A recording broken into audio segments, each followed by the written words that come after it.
When we are talking about adventure motorcycles in the world, BMW R1250 GS comes as one of the topmost machine. A lot of people who are doing a world tour, they only prefer GS, not any other bike. Yes. Or what you have to say about this particular statement?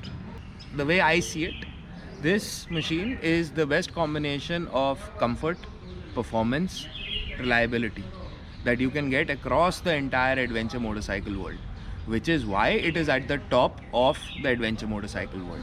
I personally know people who are doing round the world tours. I have a friend who's been riding around the world on his 1200 GS and is 80% through his trip.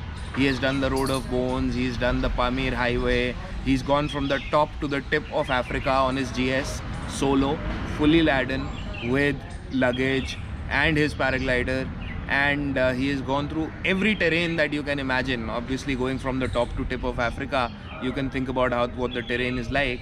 And I have never heard anything bad about the motorcycle from someone like him who pushes the bike to the very extreme.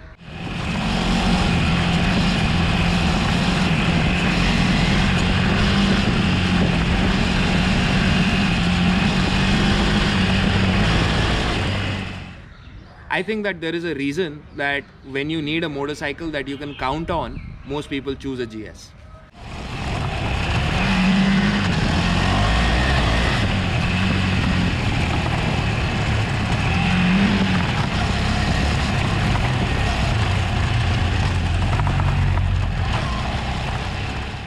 My thought process is that when BMW says Jalandstraße, on-road, off-road, they actually mean it. It's not just a marketing term.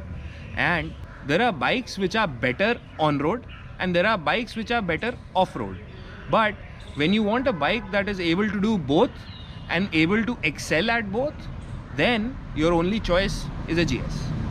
So Nakul, what was your first reaction when you rode your dream motorcycle, which is BMW R1250 GS for the first time?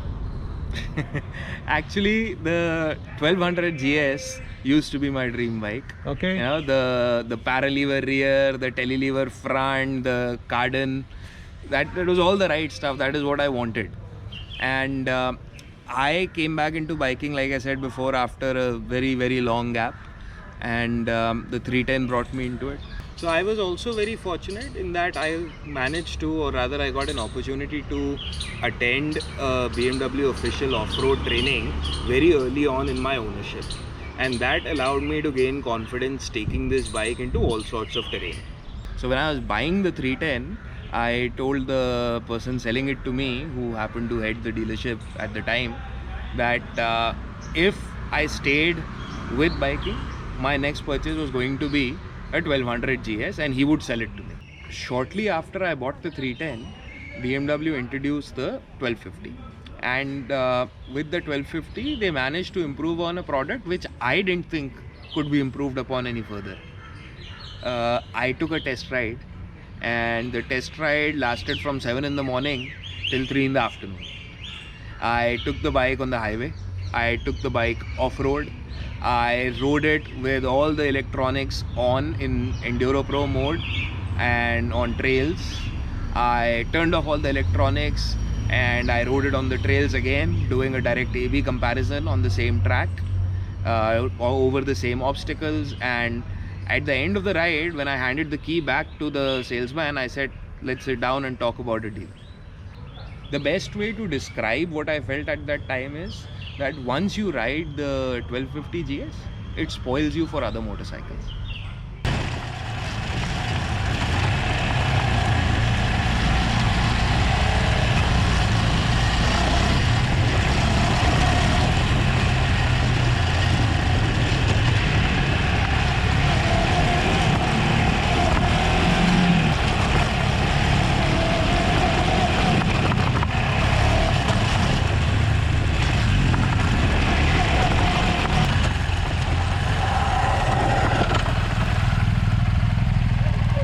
I would like to basically ask you, what are those features which make this particular motorcycle a very special? So there is a consistent design philosophy across the entire GS lineup. Now engines we consider to be the most central part of a motorcycle. However, the GS family has engines from different series, the G series, the F series, the R series. So parallel twin, boxer, as well as a single cylinder in the 310. However, the torque and horsepower values might change across the range, but they will all still, and of course that will change the operating envelope of the bike, but they will all deliver a consistent feel all across the GS family. So if you go from a 310 to an F850 for example, the bike will handle slightly differently, but you will sit in the same position, you will ride it the same way more or less, except for the power difference and maybe a little electronic riding aids, but you will feel right at home. You can jump from an 850 to a 1250, you will still feel at home after the first 5 minutes.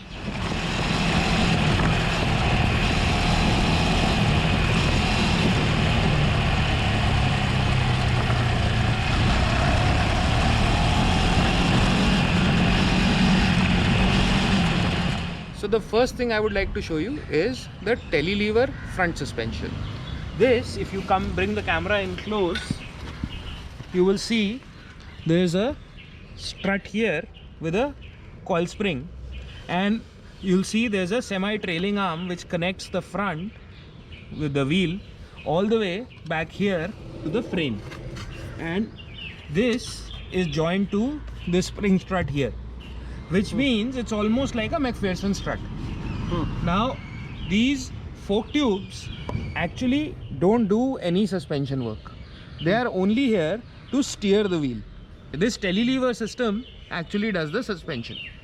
So the steering and the suspension, the two tasks which are common, which are usually done by the same system, are decoupled, allowing you to have less unsprung weight here and better performance. So with this, what exactly is the advantage? So first and foremost, the telelever system gives you much better feel, much better ride comfort, and the biggest thing that you notice when you apply the front brake, there is no dive.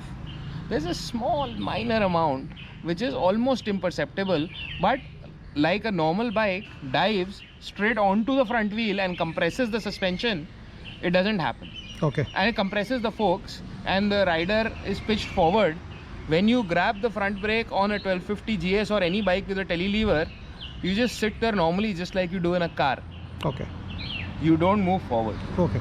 And that contributes to comfort for the rider. It also contributes to better ABS performance. Okay. Which of course we can get into more detail at a later point on how this affects ABS. Now if you come to the rear, I want you to look at, first and foremost, that the swing arm is single-sided. So you have less mass to deal with, and this swing arm is hollow. You'll also notice with this swing arm that there is no chain or belt drive. The swing arm, the hollow swing arm itself houses a cardan shaft or a drive shaft, and there's a boot here, there's a joint here, this is the secondary drive, and then there is a second joint here, and this the drive shaft inside here will then turn a gear which will then turn the hub and then the wheel. Now another thing that you'll notice is that the rear suspension, an integral component is what is called the paralever rear suspension. So if you look at it here, this arm, this segment of the swing arm, pivot 1, there's a second pivot here, this forms a parallelogram, which is why they call this the paralever suspension. The paralever suspension makes sure that there is no change in length every time the bike goes up and down. Also, the paralever suspension prevents shaft effect, where the bike will jack up every time you turn the throttle. So this paralever suspension does an amazing job of almost eliminating the shaft effect. And then of course you have the Boxer engine, the horizontal opposed twin. These engines have been around forever, first in the air-cooled form, and then evolving into oil cooled form where oil splash would cool it, and now finally in the water cooled form. And the latest iteration, the change that happened between the 1200 and the 1250, this is the shift cam, the 1250, is that there are two variable load cams with different profiles, which lets the engine select which load profile to use to get the most performance out of it, depending on the load and the conditions. Another factor is the part integral braking system. On most motorcycles, when you want to apply the rear brake, you apply the rear brake. On this motorcycle, you apply the front, and it will automatically apply the rear brake if the motorcycle thinks that it is needed, and it will modulate the pressure automatically. So another factor of the single-sided swing arm is the fact that if you look here, like I said, it's a single-sided swing arm, so there's nothing here, which means if you have to take the tire off, it's just like a car. Open the 5 bolts here with a Torx key, and you can take the entire tire off without affecting the driveline. No messing about with chain, no getting grease on your hands, just take the tire off. Yeah, so it is one of the simplest way to remove the tire. Absolutely, and you need simplicity in a bike that goes around the world. Okay. So by default, the GS comes with 4 modes. You have rain, you have road, and then you have dynamic and enduro. Okay. This being a pro model bike, you get a coding plug which enables 2 further modes that changes the dynamic to dynamic pro and the enduro to enduro pro. So now here you'll see this is for the tire pressure, this is how the lights behave in terms of auto, DRL and so on. This is for Hill Start Pro, whether you want to use it in auto mode or manual or switch it off entirely. Now back to the riding modes. This is the Dynamic Pro riding mode. Now with the Dynamic Pro, you can change the throttle response of the engine. Right? You can set it whatever way you want. Does this machine justify the cost? Yes, I definitely think the cost is justified. Being that it has been BMW's bestseller for 40 years and it has 40 years of heritage and evolution of technology to make it what it is today, the perfect on and off-road machine, the cost is definitely justified. Now, of course, we pay excessively for it in India because of the exorbitant duty structure on CBUs and the import costs on the parts, and of course the GST and the excess cess that we have to pay. I also see that this motorcycle is really shining as Despite going off-road. despite doing a lot of off-roading. Yes. I'm seeing this motorcycle has got very fine finish. It is really shining, exactly like the way you shine. So what do you do to maintain this kind of a finish? So what I did was, right after getting the bike, I took it over to a detailing specialist called Dazzle, and they did a Max Protect UNCR finish is what they call it. Basically, it is a rubberized hard coating, Okay. which is different from regular ceramic coating in that it flexes a little and is quite resistant to off-road use, off-road type harsh elements. And they coated everything from the windscreen to the paint, the metal parts, the engine, even down to every individual spoke.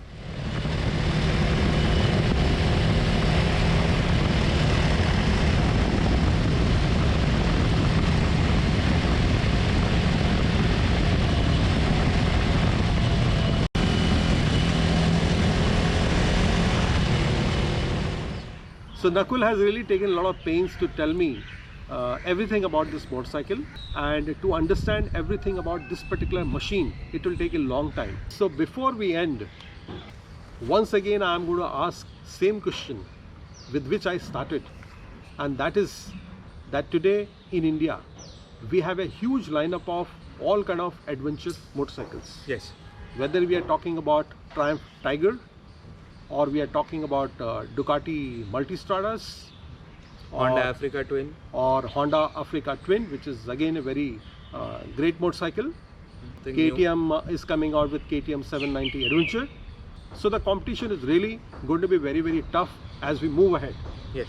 So in such a complex scenario, when there are too many machines, how will the GS fare against this particular competition? I don't think the GS has anything to worry about. It's been there for 40 years. It will be there for the foreseeable future and it will remain at the top.